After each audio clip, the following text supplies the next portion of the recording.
Well, hello to the listeners of the Heart of Show Business. As you know, I am expanding my reach. I'm no longer bringing on incredible artists, but I'm actually bringing on trailblazers and game changers because this is really what the world needs more of. And we need to validate them and celebrate them and get to hear their journeys, because through their journeys, we also in turn get uplifted and inspired, whether we are content creators or just people trying to make the world a better place, no matter our profession. So with me today, I have a very special guest who I also call a friend because I met him through the Eden magazine. We both are very, very active in the promotion of this amazing, amazing publication by Marianne Morrison. This is how him and I met. Keith Mitchell is a star athlete. He was an NFL player. He played for the New Orleans Saints. He also was the NFL highest draft player at the time. He suffered an injury, which he'll tell us about. And of course, as it happens when you're somebody who's super fit and super used to working with your body, you know, it can kind of take you for a spin.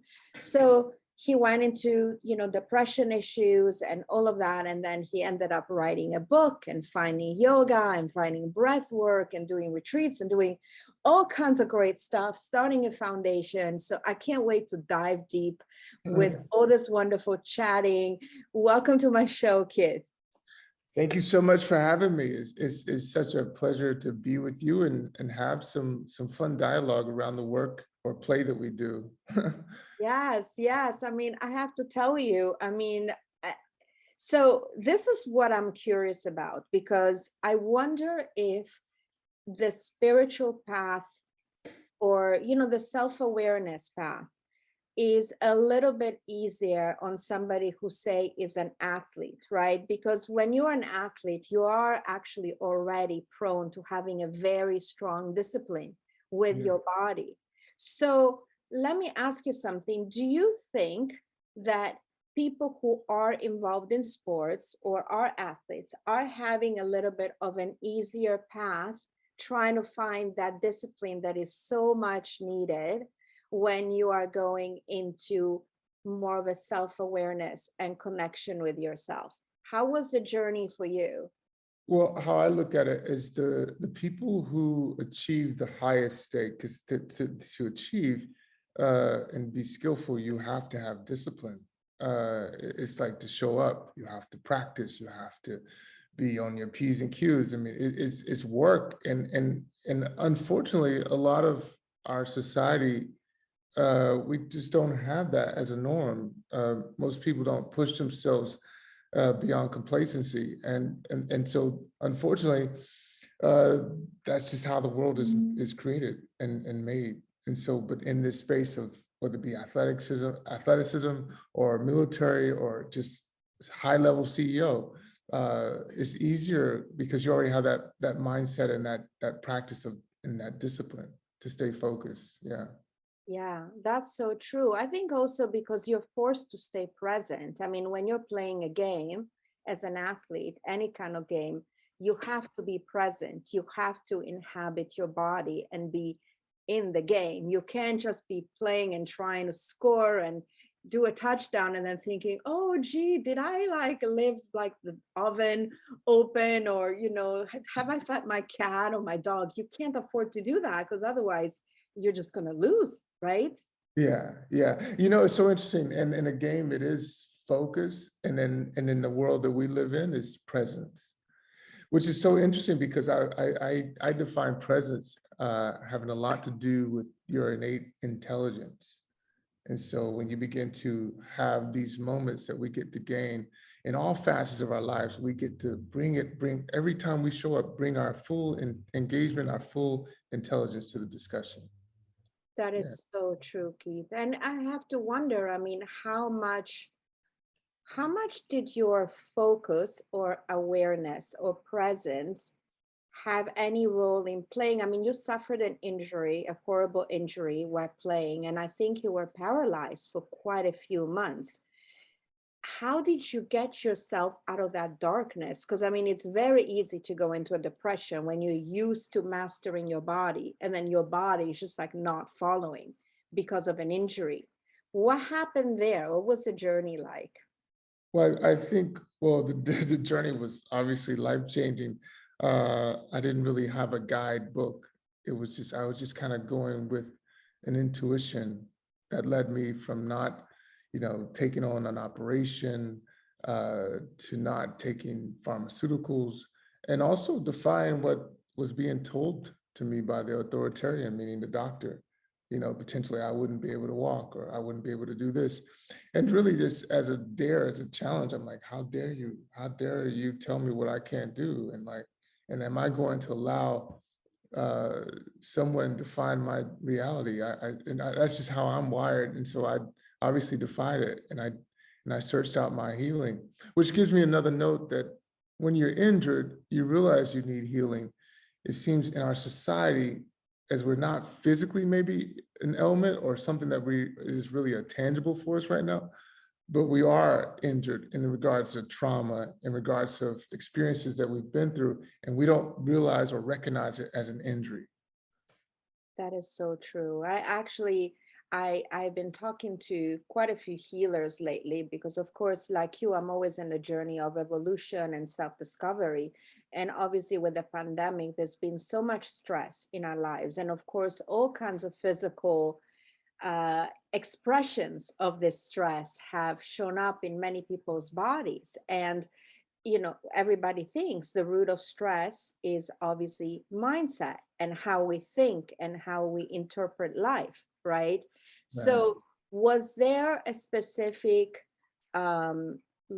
spiritual leader, a specific book that almost like launched you on your journey when you were injured and you're like, I got to find a way to heal myself? Or was it something that you just almost sensed your way out of it? Well, it was two things that really were life-changing through the experience. I would say the first, the nurse, she talked to me about breathing, and she asked me a question, do you know what happens when you breathe? And I never thought of it, and in this space, I began to question this with the curiosity, what happens when I breathe? And she told me on the inhale, the diaphragm pushes down, on the exhale, it pushes up. And so through the process, you're massaging your internal organs, which really, that's where our emotional body is.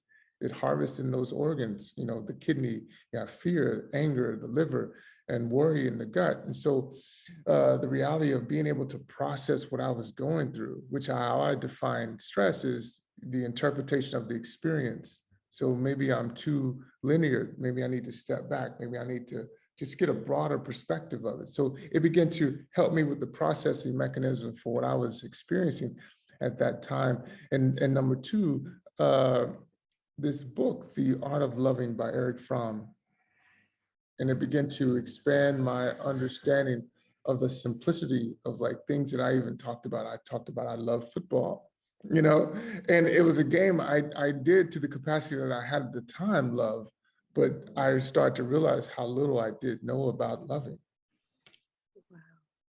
Did you ever feel, because of course your career kind of got snatched away from you, obviously you're going through the process, you're healing your body, but I would presume you can no longer be an athlete at the top of his game, or can you get back into the NFL, or do you make a choice that's not important to you anymore? And then of course that's associated with a lot of material things, like making good money and having a certain lifestyle. Was there a decision for you where you said that kind of lifestyle, even if I was well, even if I could play again at the NFL and be an athlete, I don't want to do this anymore? Was there a moment where you kind of thought about that?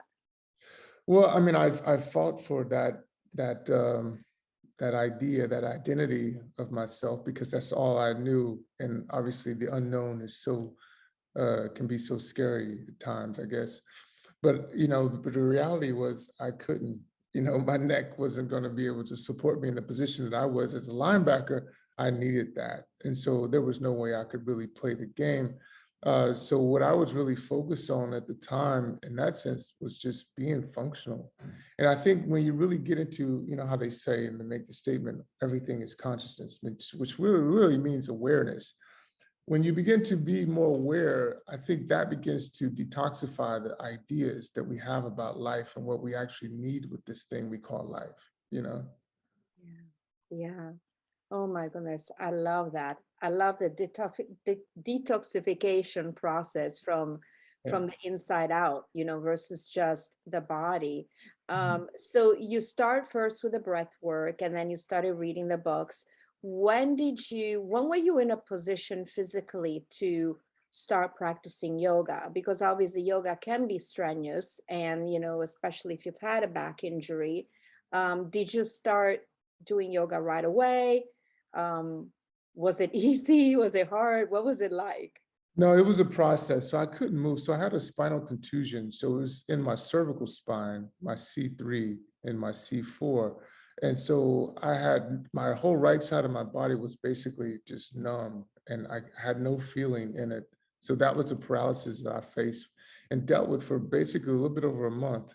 And really, so what I did was I isolated myself in that sense. In that sense, we look at it in the Buddhist text, they call it vipassana, where you're just in a solitude. And in that solitude, I got an opportunity to experience myself unlike any other time I've ever could remember. And in that idea of talking about earlier about the curiosity of the breathing and never really asking myself, what happens when I breathe?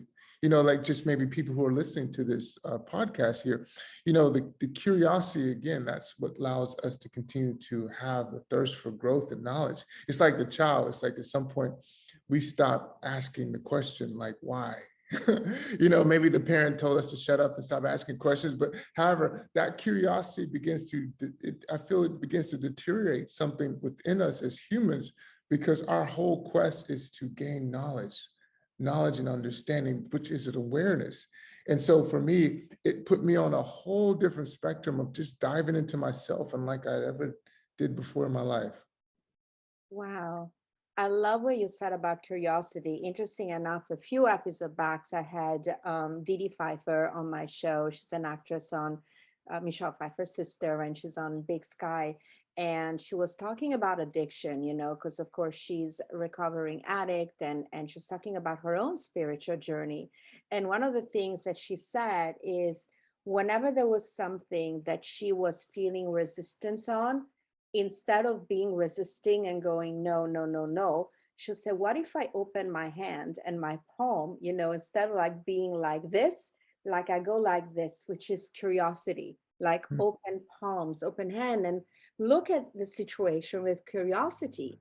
And then all Mm. of a sudden, there will be no more internal fighting within herself, and therefore no need to drink or do a drug or whatever that is.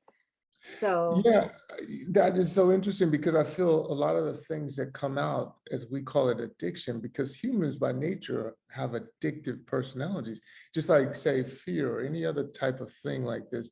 And so, what I suppose to people is to create a new relationship with these concepts, because it could be as much as coffee, it could be as much as I must run my 5 miles a day before I get my day started. It's the nature of humans, because really what we're trying to do is medicate a lot of things and a lot of questions that we have that it goes unanswered. And we don't have anybody to talk to about these things. So we got all this built up inside of us and it must come out some kind of way. So we look to create things that allows this outburst to happen some kind of way. yeah. I begin to see that as that when I deal with the addiction patients. That's why coming to the next point is that deflecting is a pattern. We begin to be, Mhm. we begin to shut down and close down as a pattern. And so it's so interesting what you just said about Pfeiffer, Dee Pfeiffer, you said, did I say her name correctly? Yeah, correct. Yeah. In my playbook, I have this online course that I'm creating. And so I'm giving you something to like a call to action, like what to do, thought, speech, and action in regards of all aspects that we're dealing with in life. So we can actually have an expression or response that doesn't create a pattern of closing down and shutting down, so we can do what? Solve problems and deal with really those really intricate and difficult conversations that we need to deal with. And I have an example I'll show you if you like. Oh, I'd love to see that. Well, I know that you, of course, you wrote a book called the Mindfulness Playbook, and I would think that your course is a spin-off of that, correct? Yeah, it is. And basically I'm doing it off of a concept of sports, because what maybe the listeners may not know is every team has a different sign language, verbal language. We have a whole different identity of when we talk about the game. And we do that so the other teams can't see our secrets when we're communicating on the field. Yeah. And so what I'm suggesting is that in life, because in life, the human is playing the game, and it's our experiences, it's creating a better awareness about the experience, so we can perform better in an authentic way. And so I'm creating a realization of realizing your attributes and also your so-called weaknesses. And so we begin to make those a point of emphasis in our off season. And our off season for the human is when we're in a downtime of solitude or meditation. Wow, I love that. That is just brilliant.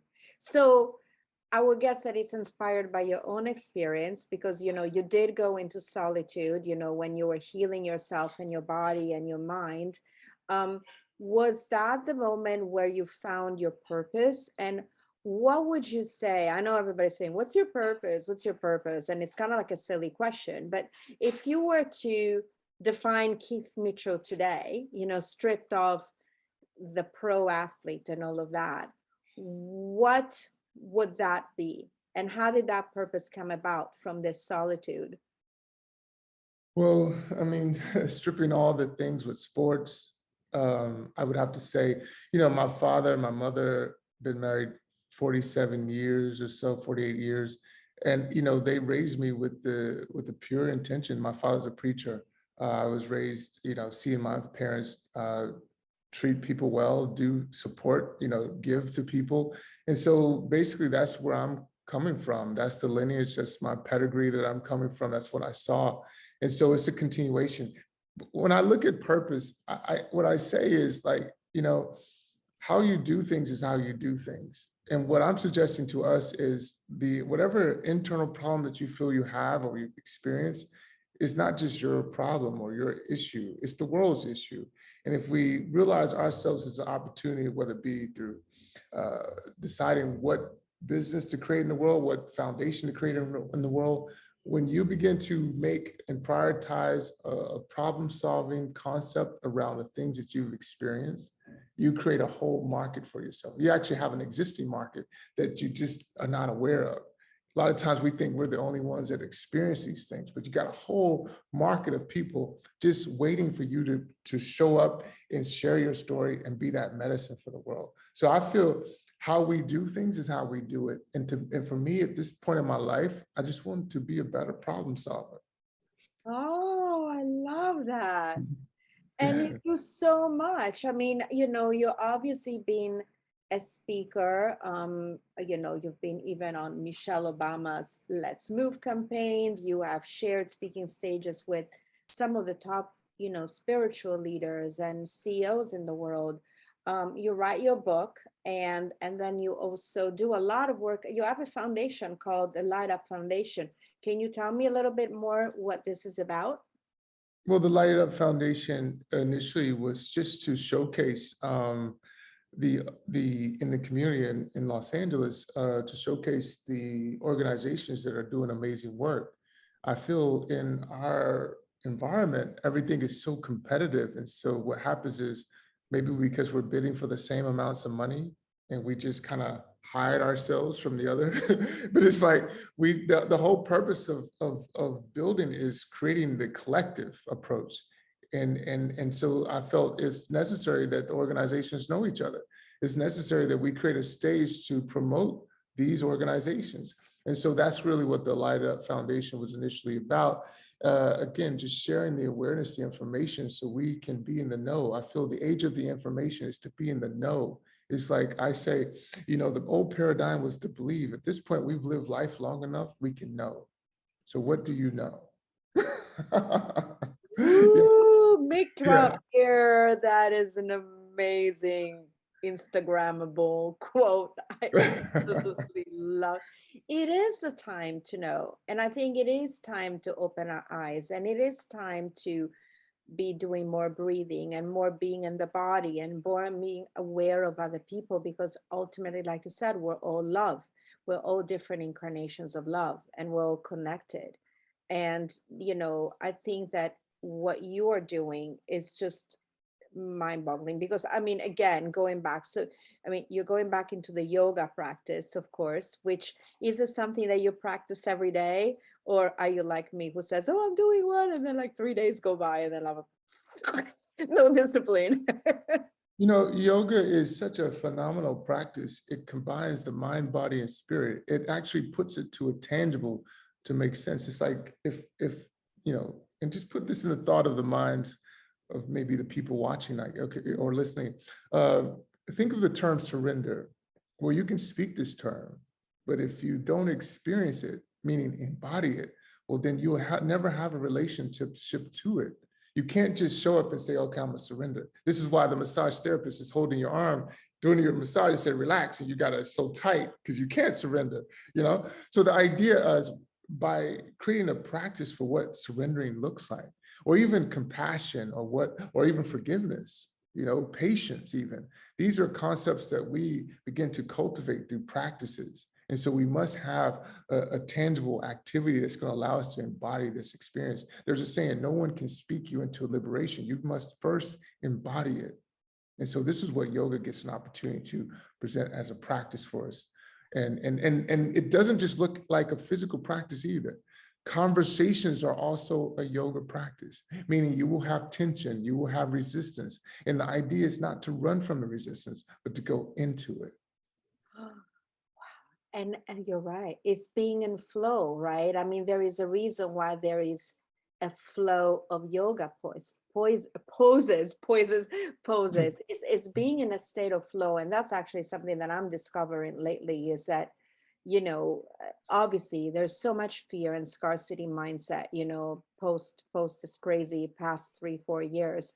And I always have to remind myself, because we're always looking at the worst. So we're always going, oh, what if this goes wrong? But what if it goes right? And why not we change the paradigm of the way that we speak to ourselves, and being in a state of flow and surrender and allowing and saying, what if I can actually be happy no matter what, or I can be joyful, or I can, be present, or enjoy the moment, or celebrate my life right here, right now.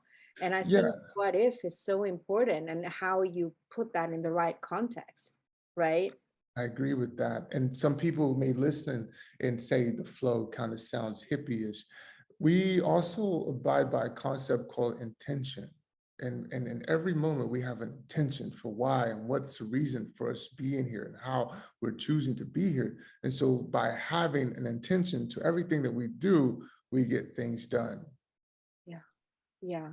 Intention is everything. And intention, if you're clear on who you are, becomes effortless, versus just like you said, sometimes intention out of striving and aspiring and just being very rigid.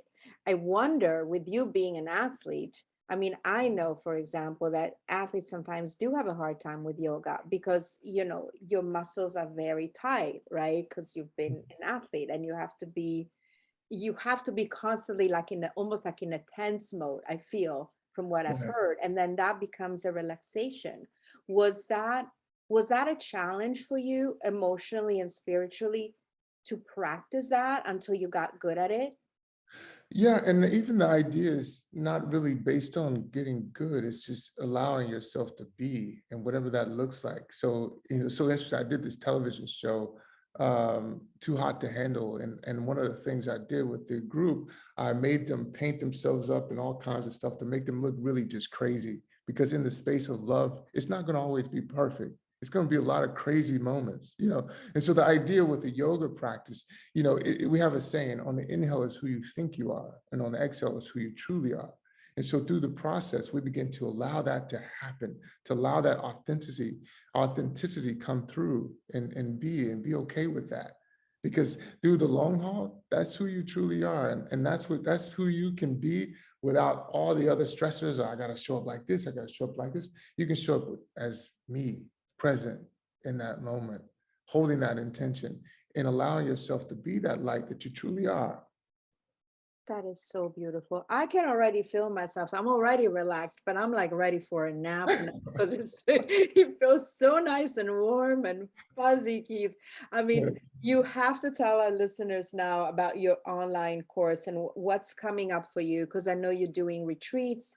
Obviously, there is a book that people can read.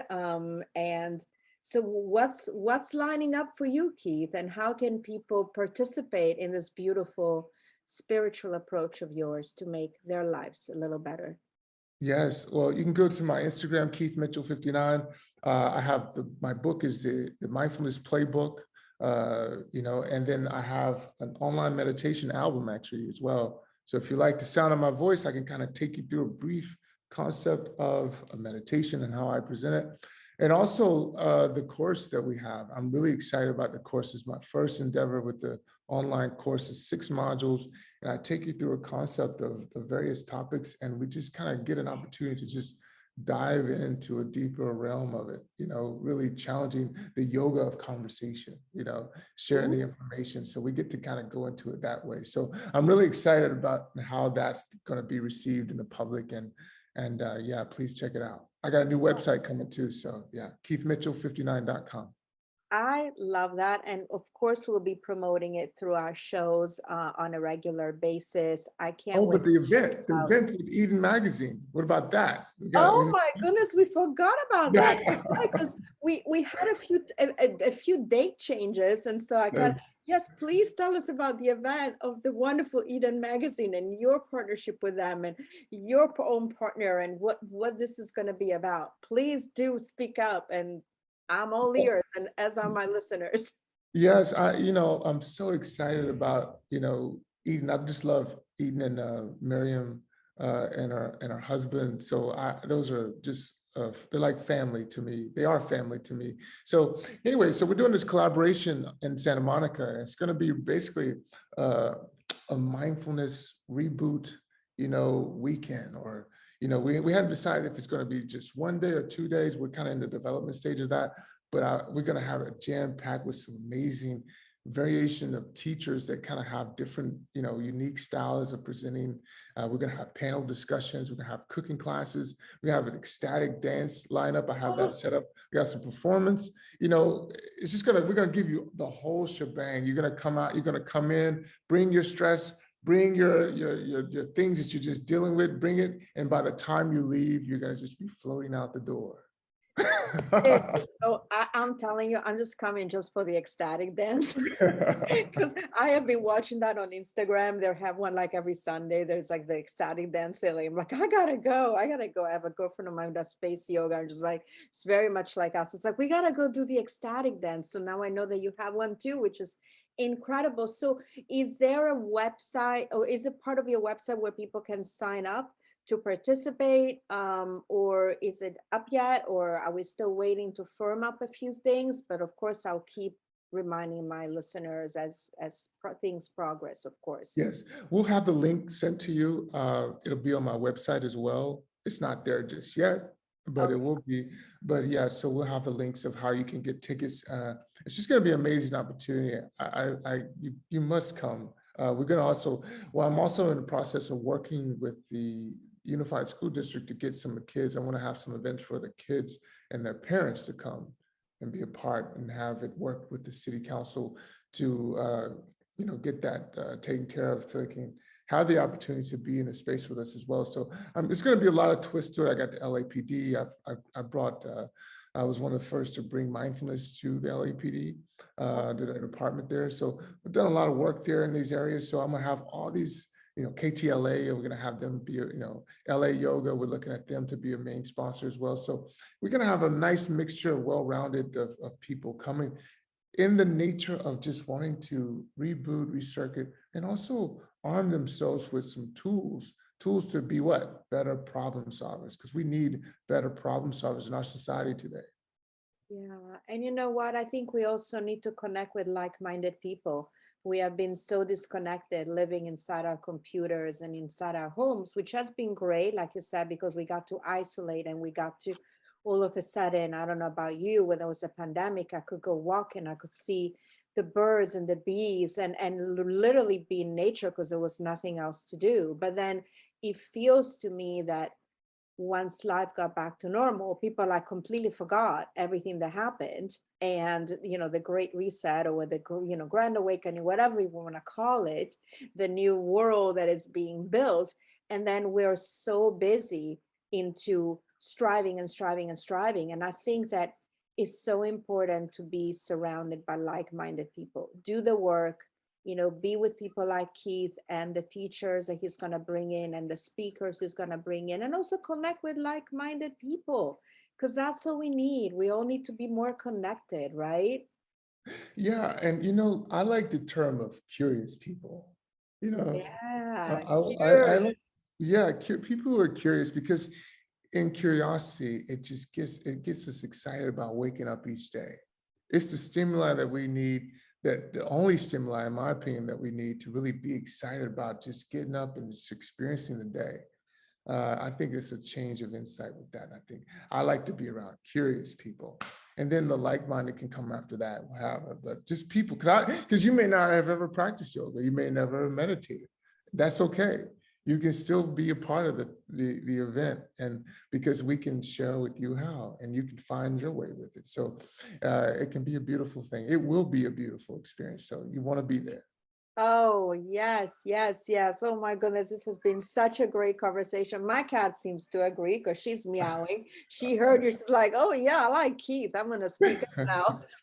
She's like, I'm gonna sing and I'm gonna do my own little, transcendent dance and ecstatic dance and all that great stuff. So Keith, in closing, if there was, is there somebody in the spiritual, obviously the books, but is there somebody that I don't want to say what you look up to, because I mean there's so many wonderful people out there and I don't think we want to idolize anybody, but let's say that there's some quote or something that really stayed with you, that you repeat to yourself in a moment of darkness. Which one would that be?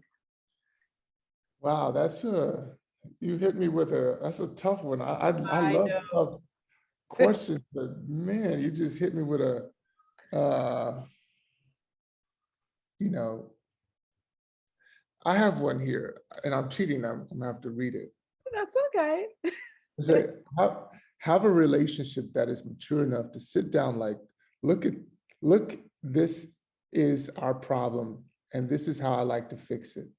So let me repeat that. Have a relationship that is mature enough to sit down and be like, look, this is our problem, and this is how I like to fix it.